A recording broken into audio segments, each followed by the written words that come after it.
आप देख रहे हैं सौगंध टीवी, सौगंध वतन की। 50 करोड़ से ज्यादा लोग आज देश में गरीबी रेखा के नीचे। तो दिल्ली के अंदर कनॉट प्लेस के अंदर मुफ्त में एक गिलास पानी नहीं मिलेगा।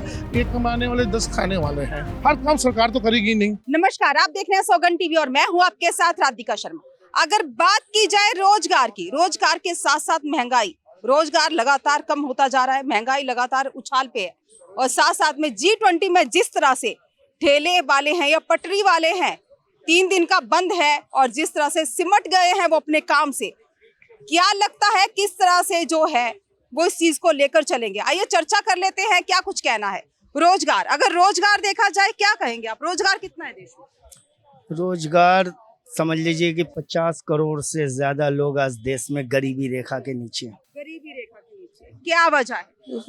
वजह है महंगाई, आमदनी लोगों का कम होना, हाँ, काम के कम दाम मिलना, हाँ, ये समस्या है। हाँ। सबसे बड़ा तो ये है कि महंगाई क्यों है, महंगाई पे सरकार का कंट्रोल क्यों नहीं है, रोक क्यों नहीं है। हाँ, हमारी वो संस्थाएं हाँ। जो बनाई गई थी सरकारों के बीच में, हाँ, मुनाफाखोरी, जमाखोरी, हाँ, बाट माप तौल, हाँ, और शुद्धता की गारंटी, वो संस्थाएं क्या कर रही हैं? हाँ, आज कोई भी हाँ, प्रोडक्ट बनाया जाता है, बाजार में उतारा जाता है, हाँ, उसका मूल्य निर्धारित नहीं होता। वो प्रोडक्शन जो है अपने ही रेट पे अपने सामान को, हाँ, वो अपने मनचाहे रेट पे हाँ। अपने सामान को जनता के बीच में बेचता है। अच्छा, उसमें वो कितना मुनाफा कमा रहा है, हाँ, इसकी कोई जांच नहीं होती। अच्छा, मान लीजिए मदर डेयरी का आपको दूध का एक पैकेट है, हाँ, आज 1 किलो दूध 66 रुपये का है। हाँ, क्यों है?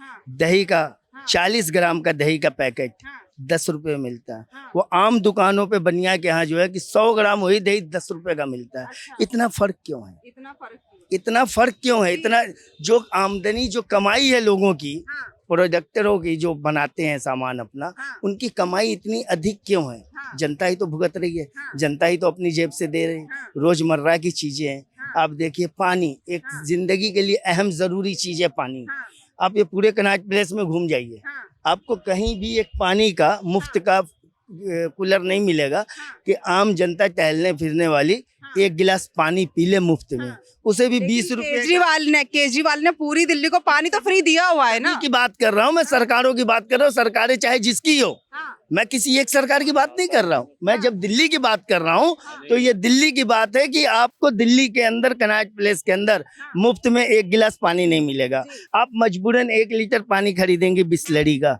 1 लीटर पानी जो मैन्युफैक्चरिंग, जो उसकी टोटल लागत है पैकिंग बोतल समेत, मात्र 2 रुपए। अच्छा, और वो बेचते 20 रुपए में आप खरीद रहे हो। हाँ, तो ये मुनाफाखोरी हाँ, कैसे हो रही है हाँ। देश में? सरकारें क्या कर रही हैं? हाँ, सरकारों को सोचना चाहिए। महंगाई क्यों है? हाँ, हमारा 20 रुपए किलो का गेहूं हाँ, सरकार हमसे लेती है। हम किसान हैं, हम गेहूं पैदा करते हैं। हाँ, 40 रुपए किलो वही गेहूं का आटा हाँ, बाजारों में मिलता है। 1 किलो में 20 रुपए का प्रॉफिट। हाँ, किसान भाई तो 1 क्विंटल में 50-100 रुपए प्रॉफिट करके बेचता है। 100 किलो का बोरी 1 क्विंटल का बेचता है। अगर 2200-2300 का है तो 2350-2400 रुपए में बेचेगा। 50-100 रुपए 1 क्विंटल पे मुनाफा करेगा। लेकिन ये जो मैन्युफैक्चर है, 1 किलो पे 20 रुपए का मुनाफा। ब्रेड का आप देख तो मुनाफाखोरी चलती है, क्या कहना चाहेंगे? मुनाफाखोरी चल रही है। नहीं, जैसा इन्होंने बोला बिल्कुल सही बोला कि सबसे पहले जो संस्थाएं हैं गवर्नमेंट की, हाँ, उसको तो लगाम लगाना बहुत जरूरी है। हाँ, क्योंकि होता क्या है ना कि देखिए, जो भी चीजें आम जनता थोड़ी सी प्रॉब्लम में तो है ही महंगाई में, अच्छा, उसके ऊपर ना कंट्रोल करना सरकार की, कोई भी सरकार हो, चाहे स्टेट का हो या सेंट्रल का हो, वो जितना एक्टिव होना चाहिए वो एक्टिव नहीं है। और दूसरी चीजें, जो बड़ी बड़ी कंपनियां हैं, हाँ, वो एक्चुअल में मुनाफा तो उनको ही ज्यादा मिल रहा है, किसानों को तो बहुत ज्यादा बेनिफिट नहीं हो रहा है। अच्छा, हमारे पास भी खेत है, हम भी अलग करते हैं, तो आज के दिन में ऐसा लगता है कि खेत रहना कोई मतलब नहीं है, क्योंकि जितना लागत लग रहा है ना उतना मिल नहीं रहा है। साथ में रोजगार की बात की जाए, क्या वजह है देश में इस टाइम जो रोजगार है वो इतना कम स्तर पे मिल रहा है? देखिए, रोजगार का तो क्या ना, देखिए एक इंडिया में सबसे बड़ा चीज है ना कि एक कमाने वाले 10 खाने वाले हैं। पहली चीज तो ये भी है, ये तो शुरू से चला आ रहा है। दूसरी चीज ये है कि आप कुछ भी करिए, रोजगार है और नहीं भी है इस टाइप का कि जो जिस लायक का है उसको उस हिसाब से काम नहीं मिल पा रहा है। और दूसरी चीज है कि सरकार के ऊपर आश्रित होना भी आज के डेट में बहुत वो है। हर काम सरकार तो करेगी नहीं। अब जैसे यहाँ के लोगों का मोस्टली क्या है कि सरकारी नौकरी का, तो हर आदमी हर घर के लोगों को तो सरकारी नौकरी नहीं मिलनी है, ये तो पक्का है। आप विदेशों में भी चल जाइए तो हर देश के लोग सरकारी नौकरी तो नहीं देते हैं। लेकिन हाँ, इसमें ये कि आपको थोड़ा सा लीग से हटके भी ये चीज करना जरूरी है। बिजनेस की भी अपने तरीके, सरकार को प्रमोट करना चाहिए ये सब चीजों को। जिस तरह से G20 हो रहा है, G20 हो रहा है, G20 में छोटे छोटे जो रेडी पटरी वाले हैं जो सड़कों के किनारे लगाते अपना रोजगार चलाते हैं, उनको हटा दिया गया है। तो क्या लगता है क्या कुछ असर पड़ेगा उनके काम पे? नहीं, देखिए असर तो पड़ेगा, ऐसा नहीं है कि असर नहीं पड़ता, क्योंकि जो रोज कमाता है उसके लिए तो बहुत तकलीफ है। एक दिन से भी उसको पूरे परिवार पर असर पड़ता है।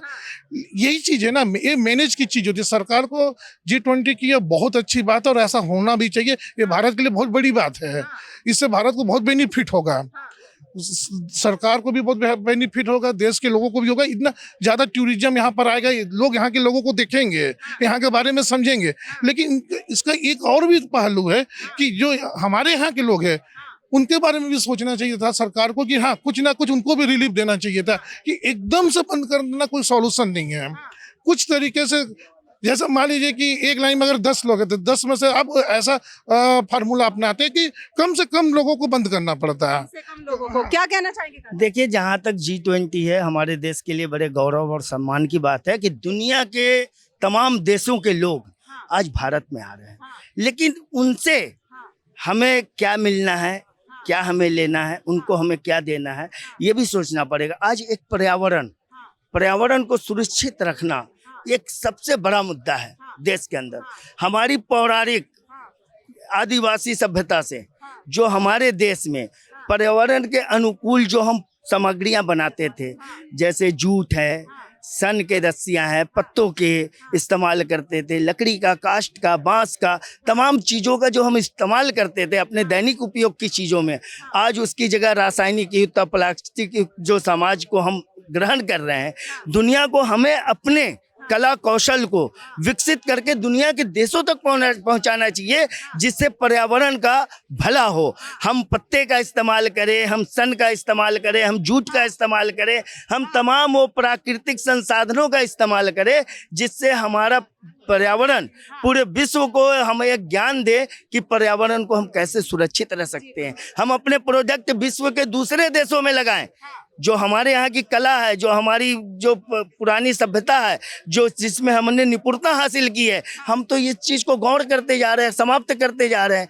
हमारी जो निपुणता थी, हम मिट्टी के, शीशे के, लकड़ी के, पत्ते के, घास के, सन के, जूट के, नारियल के, फलों के, तमाम चीजें ऐसे प्रोजेक्ट बनाते थे जिससे खाने पीने रोजमर्रा के कामों में काम आता था, जिससे पर्यावरण वो कहीं ना कहीं विलुप्त हो चुका है। मैं प्रधानमंत्री जी से आग्रह करूंगा कि दुनिया भर के जो देश आ रहे हैं आज उनके सामने आप अपनी इस कला कौशल का महत्वपूर्ण रखिए और उनके आगे कहिए कि विश्व के लोग इस कला को अपनाएं, जिससे पर्यावरण जो है सुखी संपन्न है।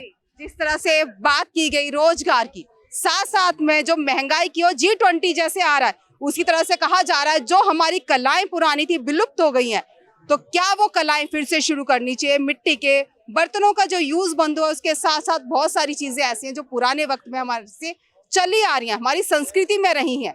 आपकी क्या राय, अपनी राय हमारे साथ जरूर साझा करें। इन्हीं सब खबरों के लिए जुड़े रहिए हमारे साथ, देखते रहिए सौगंध टीवी। कैमरामैन अंकित के साथ राधिका शर्मा। आप देख रहे हैं सौगंध टीवी, सौगंध वतन की।